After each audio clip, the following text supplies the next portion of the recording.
work that we're involved in.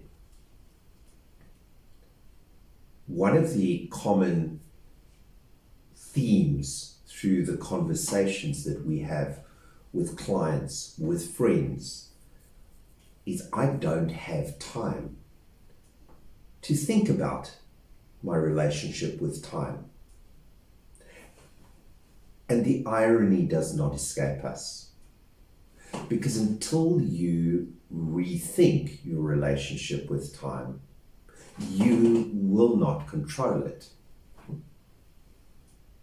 And this is where the cognitive dissonance starts playing a role as well. We believe and have grown up and been conditioned to believe that our relationship with time has to be that of master-slave, where time is the master and we are the slave. We're told that no one escapes time. We're told that time kills us all eventually. We have a very submissive view of our relationship with time.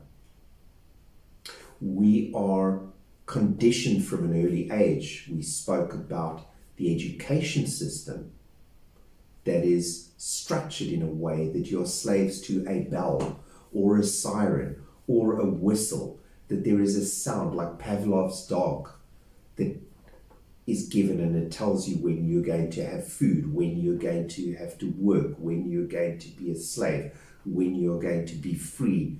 We look forward to the end of the day, the end of work, the weekend, where we get to escape that slavery to time, only to be given more slavery with family commitments, the children, the parents, the cousins, the sister. We are told that owning time is not our right. We're told that we are given time as a gift, but it is our master. That's not a gift. That's a Trojan horse.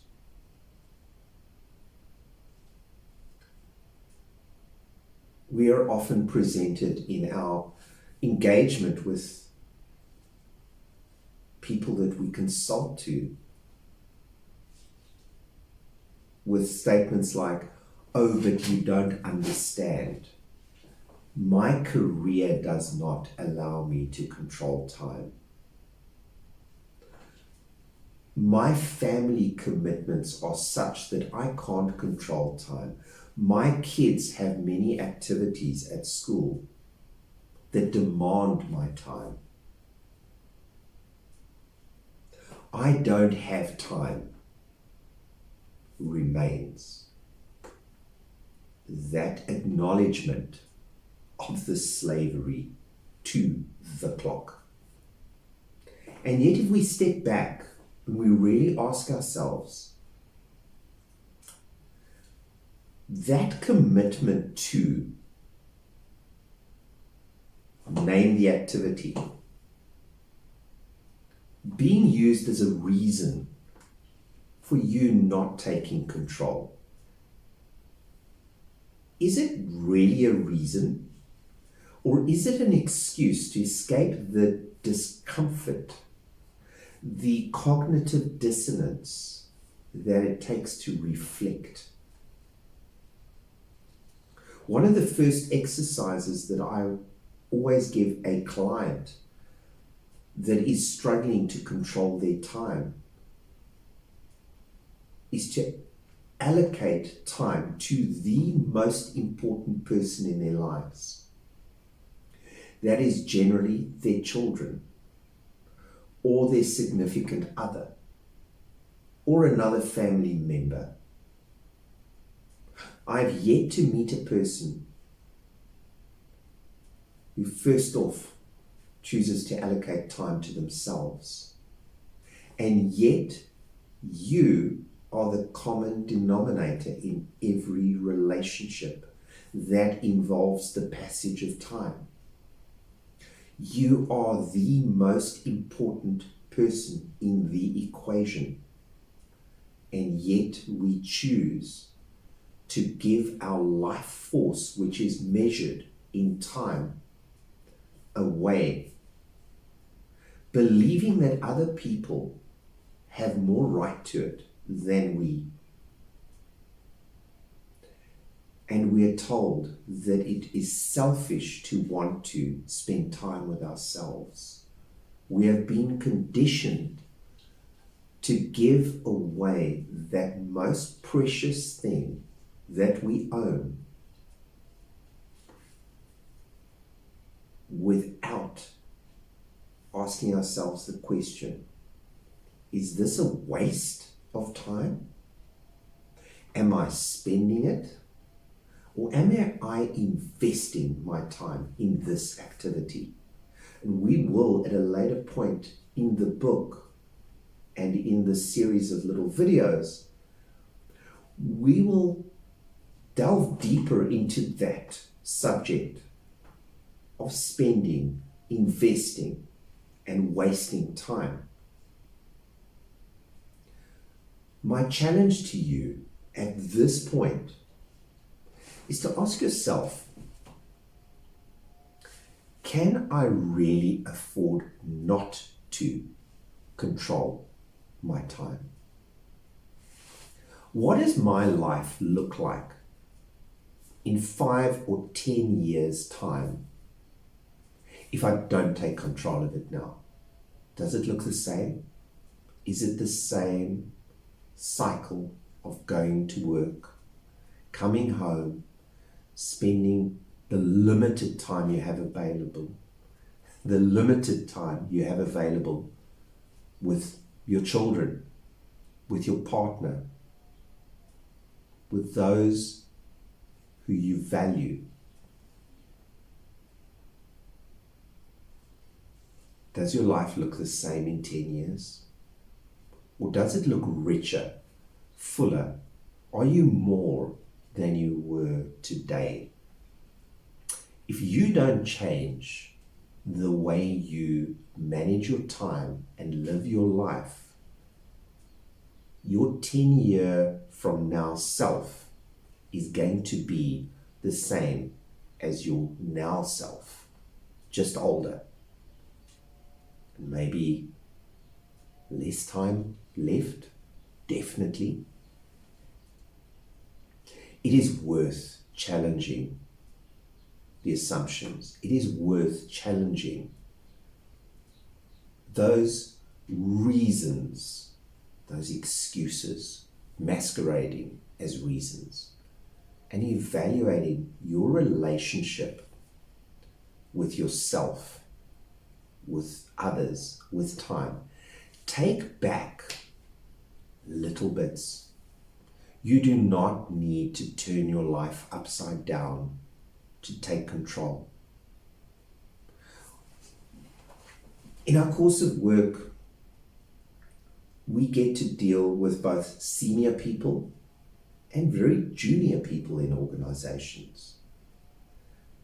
And one of the great joys for me is to work with a young person who has their whole life ahead of them, barring some unfortunate event. And teaching them to take control of time earlier rather than later, that they have the potential to achieve greatness,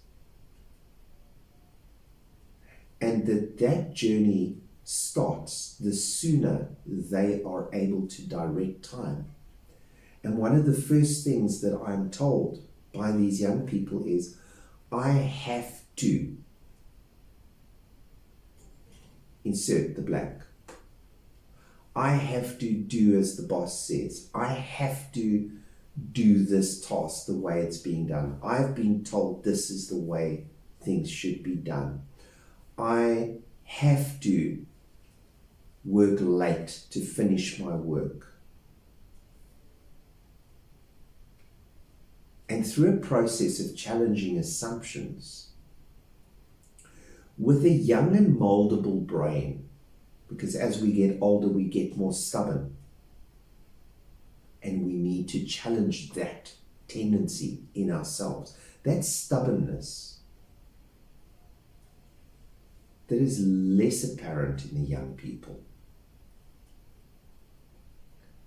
And one of the greatest joys is working with a young junior office worker and helping them to control their desk in front of them, because that is the size of their control areas, just their desk.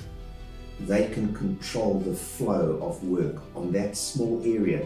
They may not control the desk next to them, but they can control theirs. And after a short period of time, just building up new habits, the first thing that they say is, I have more time. I'm now able to take my lunch break. I'm able to go home at the end of the day and not take work home. Because whilst it may have been expected, it is not the way our lives need or should be led.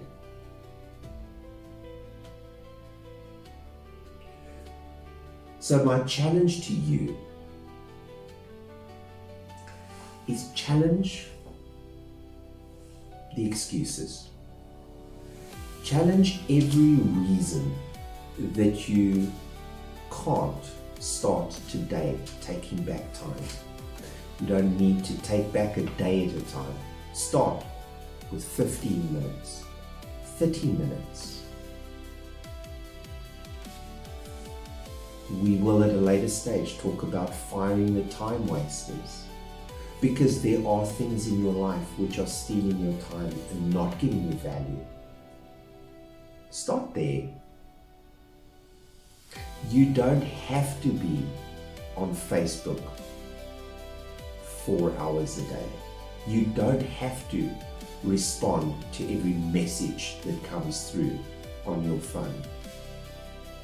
You don't have to be everything to everyone. You need to be everything for you. No excuses.